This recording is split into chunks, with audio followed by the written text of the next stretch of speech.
Traffic rules పెట్టేది ఏదో fine వేసి డబ్బులు సంపాదించడం కాదు. ట్రాఫిక్ రూల్స్ మన సేఫ్టీకి, మన సెక్యూరిటీకి, మన కంఫర్ట్ కోసం. ట్రాఫిక్ రూల్స్ పాటించకపోవడం వల్ల ప్రాణాలు కోల్పోయిన వాళ్ళ ఫ్యామిలీస్తో ఒకసారి మాట్లాడి చూడండి. ట్రాఫిక్ రూల్స్ అనేవి ఎంత ఇంపార్టెంటో మీకు అర్థమవుతాయి.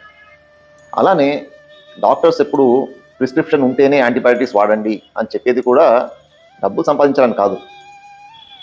సివియర్ ఇన్ఫెక్షన్ ఉన్నప్పుడు ఏ యాంటీబయాటిక్ పనిచేయక సివియర్ యాంటీబయాటిక్ రెసిస్టెన్స్ వల్ల ప్రాణాలు కోల్పోయిన పేషెంట్స్ వాళ్ళ ఫ్యామిలీస్తో మాట్లాడండి.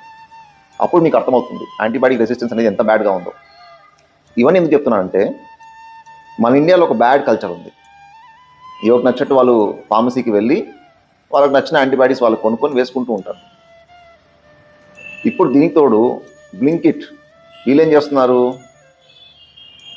ఈ మెడిసిన్స్ని 30 minutesలో సప్లై కూడా చేస్తున్నారు. అంటే పేషెంట్స్ కూరగాయలు కొన్నట్టు తనకు నచ్చిన మెడిసిన్స్ని కార్ట్లో యాడ్ చేసుకోవడము, ఆర్డర్ పెట్టడం. సరే, ఇంత పెద్ద వింతే ఉంది. ఇంతకుముందు మీరు వెళ్ళి తెచ్చుకునే వాళ్ళు ఇప్పుడు తను తీసుకొచ్చి ఇస్తున్నాడు అంతే. కాకపోతే గమ్మత్ ఏంటంటే, బ్లింకిట్ వాడు మీరు అప్లోడ్ చేసిన మెడిసిన్స్ని ఒక ఫిజిషియన్కి ఫార్వర్డ్ చేసి వాళ్ళ దగ్గర తనే అప్రూవల్ తీసుకొని ఆ మెడిసిన్స్ మీకు సప్లై చేస్తున్నాడు. ఆ ఫిజిషియన్స్ మిమ్మల్ని చూసింది లేదు, మీకు ఏమైందో అడిగింది లేదు. అంటే పేషెంట్స్ తనకు నచ్చిన యాంటీబయాటిక్స్ ఆర్డర్ పెడితే అవి ఈజీగా డెలివర్ అయిపోతున్నాయి పేషెంట్. ఇలా చేయడం వల్ల విచ్చలవిడిగా యాంటీబయాటిక్స్ యూసేజ్ పెరిగి యాంటీబయాటిక్ రెసిస్టెన్స్ అనేది పెరుగుతుంది. ఈ జనరేషన్లోనే ఏ యాంటీబయాటిక్స్ పనిచేయట్లేదు.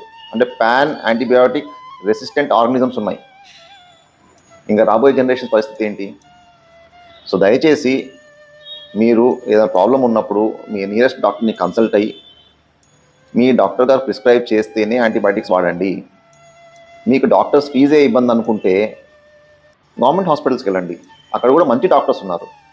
ఆ డాక్టర్స్ చూసి మీకు యాంటీబయాటిక్స్ ప్రిస్క్రైబ్ చేస్తే అప్పుడు మాత్రమే మీరు యాంటీబయాటిక్స్ వాడండి. దయచేసి యాంటీబయాటిక్స్ని ఏదో టైంపాస్ బఠానీ లాగా వేసుకోవద్దు. Thank you.